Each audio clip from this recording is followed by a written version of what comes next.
Ready start. Bharatiya Samaj हा व्यक्तिपूजक आहे हे मान्य केले तरी गेल्या 70 वर्षात याच मतदारांनी अनेक व्यक्तिपूजेला झिडकारले सुद्धा आहे. नेहरूनंतर कोण हा प्रश्न 60च्या दशकात अभिजनामध्ये बराच चर्चेत होता. पंडित नेहरू नेते म्हणून बद्दल असण्याचे कारण नाही. एकाच्या प्रभेवर जगणारा भारतीय समाज नाही. मतदारांनी नेहरूनंतर योग्य व्यक्तीची पंतप्रधान पदावर नियुक्ती केली होती, परंतु याचा अर्थ भारतीय समाजाने व्यक्तिपूजेचे भूत गाडून टाकले होते असा होत नाही. Indira is India, India is Indira असे म्हणणारे गणंग या देशात पाहिले आहेत. हे एका मानसिक अवस्थेचे लक्षण आहे. या मानसिक अवस्थेतून भारतीय समाज पुन्हा मार्गक्रमण करीत आहे काय असा प्रश्न आहे.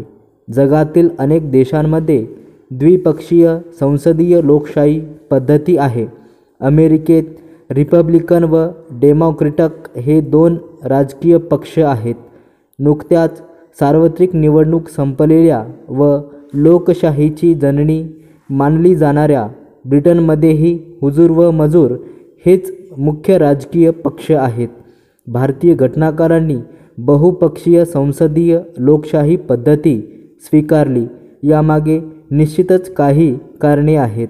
भारताचा खंडप्राय विस्तार, बहुभाषिक समाज, बहुसंस्कृतीचा वारसा लाभलेल्या या देशात 2 पक्षांच्या मर्यादित कक्षेत सर्व विचारांच्या लोकांना सामावून घेणेही कठीण झाले असते, याची जाणीव घटनाकारांना होती.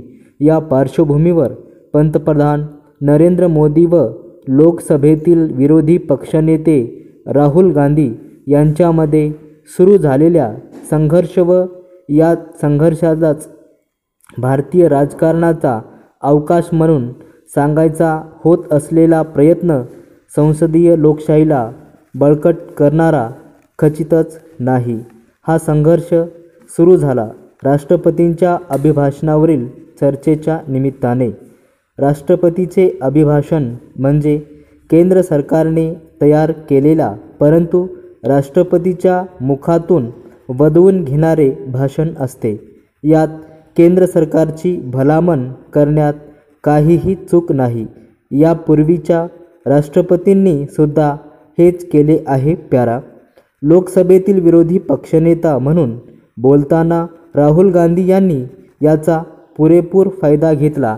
गेल्या 10 वर्षापासून पंतप्रधान नरेंद्र मोदी यांच्या नेतृत्वात देशात सरकार असल्याचे बोलण्यासाठी अनेक मुद्दे होते.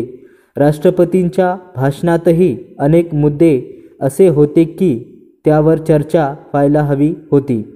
विरोधी पक्षनेता म्हणून राहुल गांधी यांचे हे पहिलेच भाषण होते. त्यामुळे लोकांमध्ये काँग्रेस पक्षाच्या खासदारांमध्ये व विरोधी पक्षांच्या खासदारांमध्ये सुद्धा उत्सुकता होती. या उत्सुकतेपोटी खुद्द सोनिया गांधीसुद्धा लोकसभेतील प्रेक्षक कक्षात येऊन बसल्या होत्या. प्यारा.